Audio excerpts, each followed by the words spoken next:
Welcome two माय YouTube channel NTC. आप देख रहे हैं न्यूज तक सिनेमा। सिनेमा की हर खबर सबसे पहले आप तक, तो आप इस चैनल को सब्सक्राइब कर डालें, बेल आइकन वाली घंटी जरूर दबा दें ताकि सिनेमा की सारी खबरें देखें आप सबसे पहले। तो नमस्कार भाई लोग, हम बानी अंकुश आजाद और रउआ लोग देखे शुरू कर दिल बानी न्यूज तक सिनेमा। और भाई एगो भोजपुरी में नौका शो लेके आ चुकल बानी जेकर नाम बा कहस नहस भोजपुरी। अब भाई एगो नौका फिल्म के पोस्टर दिख रहल बा जेकर नाम बा हमार देवरानी घर के महारानी। भाई एक फिल्म पर हमनी के चर्चा करी और चर्चा करी अमूनन बात बा और वही खातिर माइले बानी। अब चर्चा करे से पहले जो भी भाई चैनल पर नया बा तो निवेदन बा कि चैनल के सब्सक्राइब कर डालो लोग, बेल आइकन में घंटी दबा दिया लोग। बाकी मन करता दो चार गो गाली कमेंट हमारा के ना फिल्म के बारे में कैसन लागल बा ट्रेलर बता दिया लोग। अब भाई फिल्म के कहानी बा कि हमार देवरानी घर के महारानी।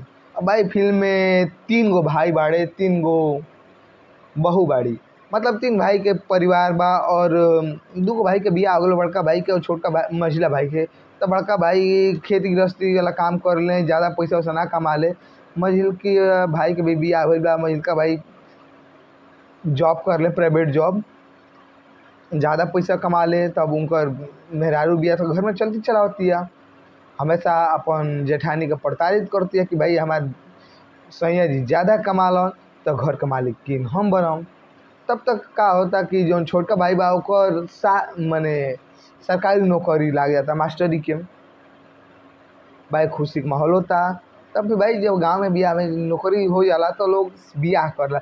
अब इनकर बियाह हो जाता तब भाई देखा था छोटकी पतोई कि भाई बड़की भौजाई के मझिल की भौजाई जौन बाड़ी छोटकी भौजी बड़ा प्रताड़ित करते, का रीजन बा।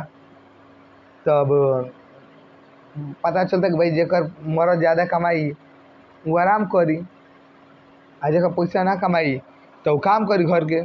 तब भाई एक हिसाब से वो कहते भाई हमार मरद ज़्यादा कमाला तो घर के मालिक के हम बनम जा तक। तब ठीक बा। और फिर मिल का प्लान बनाओ तो के कुछ ना होके तो बड़को भैया के कहीं नौकरी उकरी मिल जा, भैया भी कमार और सब परिवार खुशी खुशी रहे। भैया के दुकान खुलवाल जाता, भैया कमाए शुरू करता। तब तक मझिलका भाई जो बाड़ा, मझिलका भाई के नौकरी से निकाल दिया जाता। जब नौकरी से निकाल दिया जाता तब भाई अभी बारी आवता मझिल की भौजाई के काम करके।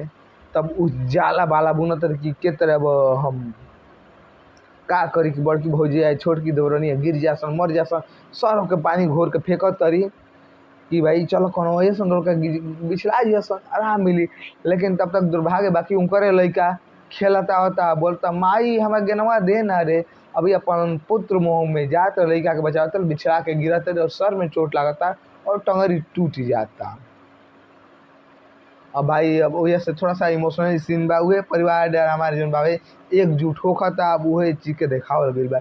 ये बा फिल्म का कॉन्सेप्ट और फिल्म के कहानी। तब भाई बता देन कि कितना बड़का तोपची कहानी बा हमार देवरानी घर का महारानी। अब ये फिल्म में के निर्माता बाड़े हंसराज रलहन, दिनेश रलहन और अथर्व सिंह।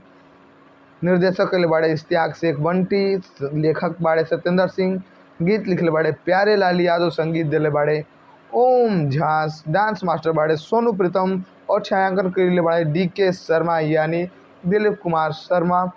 फिल्म में अनारा गुप्ता, रक्षा गुप्ता, ज्योति मिश्रा, लाडो मदेसिया, शिवम तिवारी, प्रेम कुमार सिंह, संतोष श्रीवास्तव, सुरेंद्र कुमार त्रिपाठी, CP भट्ट जैसन कलाकार आपके देखे के मिल जाए।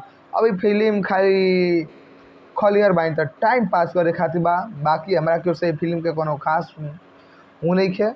आ फिल्म के बारे में ज़्यादा कुछ ना कम के भाई मैं फैमिली डे हमार फिल्म बा हम बतावत हमारे खुदे गाला बैठिल बा। चूँकि तनमन सर्दी जुकाम भइला के वजह से बीच में 3-4 दिन वीडियो ना आ पैलो का खातिर हमरा के बहुत खेद बा।